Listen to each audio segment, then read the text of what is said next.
16 বছরের ইয়ামালের জন্য স্বপ্নের রাত। ইউরোর সর্বকনিষ্ঠ তো বটেই, সবচেয়ে কম বয়সে দুটো মেজর টুর্নামেন্টের মঞ্চে গোল করার রেকর্ডটাও এখন তার নামের পাশে। অন্যদিকে বিধ্বস্ত ফরাসিরা গোটা টুর্নামেন্ট জুড়ে গোল করা নামের হতাশাকে সঙ্গী করে সেমিতে কাটা পড়ল স্পেনের দুর্দান্ত ফুটবলের সামনে। তাতে ইউরোপিয়ান শ্রেষ্ঠত্ব পুনরুদ্ধারের অপেক্ষাটা দীর্ঘ 2 যুগ পার করল ফ্রান্সের।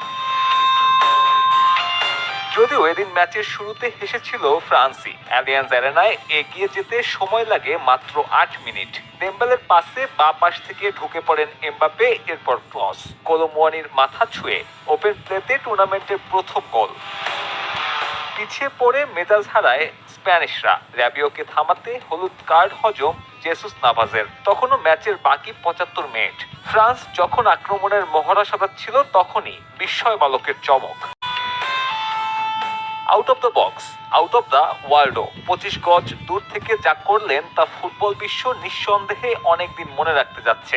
ইউরোর ইতিহাসে সর্বকনিষ্ঠ গোলদাতা পেলের 68 বছর আগের করা রেকর্ডকে পেছনে ফেলে সবচেয়ে কম বয়সে দুটো মেজর টুর্নামেন্টের গোলদাতা এখন এই উইঙ্গার।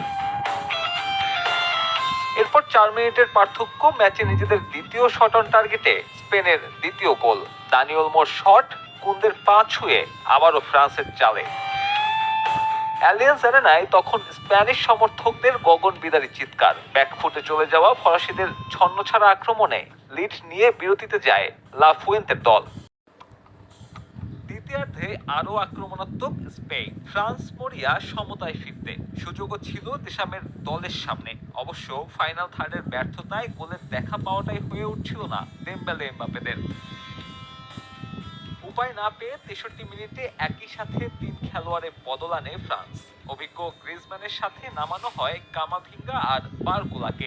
যদিও এত কিছুর পরেও আরাধ্যের গোলটাই পাচ্ছিল না দুইবারের চ্যাম্পিয়নরা। অবশ্য এই না পাওয়ার দায়টা নিজেদের কাঁধেই নিতে হবে ফ্রান্সের। একের পর এক সুযোগ হাতছাড়া, কখনো থিও হার্নান্দেজ, কখনো বা এমবাপ্পে। ভিড়ের মিসে স্বপ্ন ভাঙচুর ফরাসিদের। অন্যদিকে দীর্ঘ 1 যুগ পর আবারও ফাইনালে লা রোহা। প্রতিপক্ষ ইংল্যান্ড নাকি নেদারল্যান্ডস, সেটাই এখন জানার অপেক্ষা।